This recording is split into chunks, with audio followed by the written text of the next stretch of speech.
Hello everyone and welcome to my first Mashup review of 2020. So if you don't know, my Mashup reviews is where I take 3 books, usually within the same genre or similar genre. Sometimes they're just 3 recent reads, honestly, and review them all for you in one video. I keep them spoiler free. I just tell you what they're about, what I rated it, and what I liked and what I didn't like about it. So the first 3 books that I read this year were thriller books. Surprise, surprise. I said I wanted to read more thriller books and I started off the year strong. So the books I will be talking about today are Hidden Bodies by Carolyn Kepnes, The Wise by Taryn Fisher, The Silent Patient by Alex Michaelins. Hopefully I pronounced that right. If you want to hear about one book in particular, I will leave all the timestamps down below, but let's get into it. The first book I'm going to talk about is Hidden Bodies. So this one is going to be hard a little bit not to spoil because it is a direct sequel to You by Carolyn Kepnes, which I read last year and I really enjoyed, honestly. I had no plans to read Hidden Bodies at all because I have heard literally nothing but bad things about it. Like every review I read is just horrible. So I was like,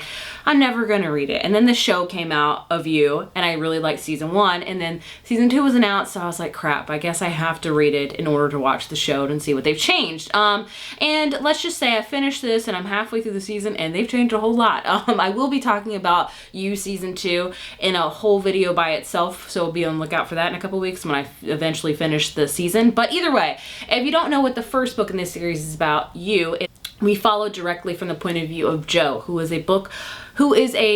at a bookstore in New York. He meets this girl named Beck one day when she walks in his bookstore and he's immediately smitten, and then he begins to stalk her. He follows her. He somehow manages to steal her phone. He really implants himself into her life in any way possible, and maybe murder happens and things like that. So it is the direct viewpoint of a stalker, and You is a very controversial book because of that, but it is very interesting. I highly recommend the audiobook, which is how I read it, because it's very chilling because he's talking to you. I'm watching you do this, and it's just so Hidden Bodies is the sequel, like I said, so I don't want to spoil it for you. Overall, my rating 2 out of 5. I'm not surprised at all. I honestly almost DNF'd this like 3 or 4 times because it was just boring. This book was boring. You was very captivating and thrilling and just insanity. And this book, like Joe, You is such a weird book. I'll link my review if you want to watch it, but it's like every character in the book's horrible, but somehow you're rooting for the worst character of all, Joe. And in this book, I was rooting for everybody but Joe, and I just didn't enjoy it. So I say if you are a big fan of You, the book, and you're like, oh, should I read the sequel? No, because I can tell you right now, the show has completely gone off book. They have barely followed this book, and I'm okay with it because I didn't enjoy it that much at all. I do think she is planning to continue the series because the show is continuing. Will I read those? Probably, because I've already read 2 and I'm invested, but I'm not surprised I didn't enjoy this. It didn't have the tone that You had. It was boring. I just didn't enjoy Joe, and I didn't like it. That's all I'm going to tell you. I want to go into more, which I probably will in my You season 2 review because I can hash about this book, but yeah, I liked You more than this one. I think a lot of people will agree with me on that. So 2 out of 5. Then I'm talking about The Wise by Taryn Fisher. So this is a thriller book I picked up on a whim. I got it from Book of the Month, as you can see, and the plot of it really intrigued me because it says, how far would you go to find out the truth about your husband? The tagline on the front. And then I read the synopsis and I was like, oh, and it says, imagine your husband has 2 other wives. So basically we have a character that we follow, and she's married and her husband has 2 wives, so they're polygamist, and she has never met these other wives before. She has no clue their names or anything like that. She's just known as one day of the week. She sees her husband one day a week, and then one day when she's doing the laundry, she finds a slip of paper in her husband's pocket that has a girl's name on it, and she figures out that it's one of the other wives. So she decides to do some recon and figure out more about like the other wives and things like that. And it says, who exactly is your husband and how far would you be willing to go out to find? And who is his mysterious 3rd wife? Overall, like I said, I really thought the plot was interesting. Polygamy. I don't read too many books about polygamy because I just don't understand it, but I thought it would be good with a thrilling book. I'm like, oh, she doesn't know who the wives are. She can figure out.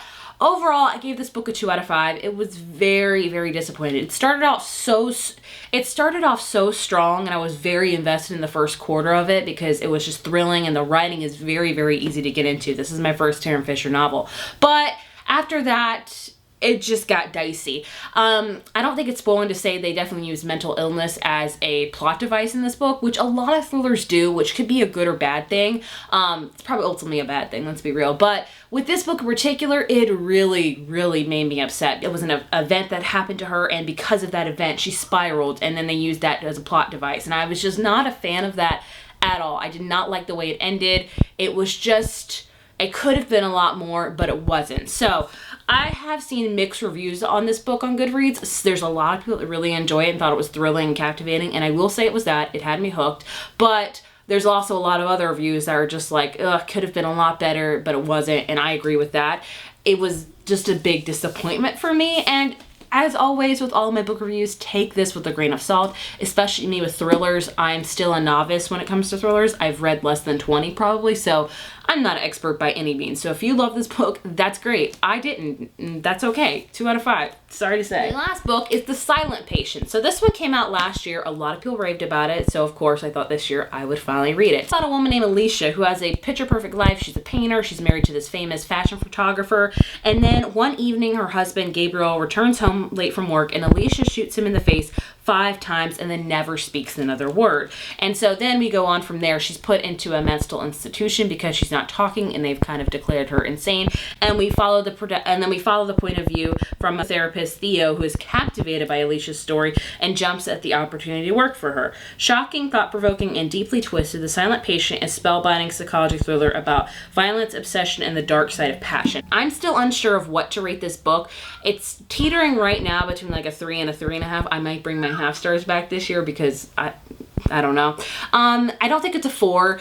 I did guess the ending. I think a lot of us could by the halfway point, but that's just me. Maybe I'm alone in that. But it was interesting. I was very, interested to learn of how Alicia, like, did she really kill her husband or did she not? And this Theo person is trying to get into this mental hospital to try to figure out who she is. And like, he deliberately got this job at where she was directly to work with her, which I don't know if that's the great thing. So I say trigger warnings for mental institution, things like that. But overall, it was a very interesting read. The writing was captivating. I was interested in it. And I did get the ending, but I enjoyed it. I thought it was done very well, and I don't think a lot of people would see it coming. I saw it coming, I feel like, but not probably as soon as some other people. I don't know, but I did enjoy it. So right now, I'm probably going to leave it at a 3.5. It might be a 3 or a 4. I don't know yet, but I would say if you're a big fan of thrillers, check this one out. I mean, I don't know.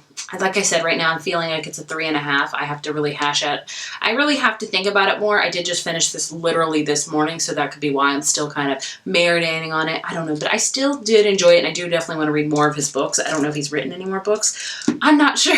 But either way, those are my thoughts on these 3 books right here. I would love to hear your opinions on if you like them or not, especially on Hidden Bodies. Like I said, be on the lookout for my You Season 2 review when I finish the season. I am taking my time with it because it's a lot different from the book, and I'm really actually grateful for that. I never thought I'd say that, but I loathe the book that much.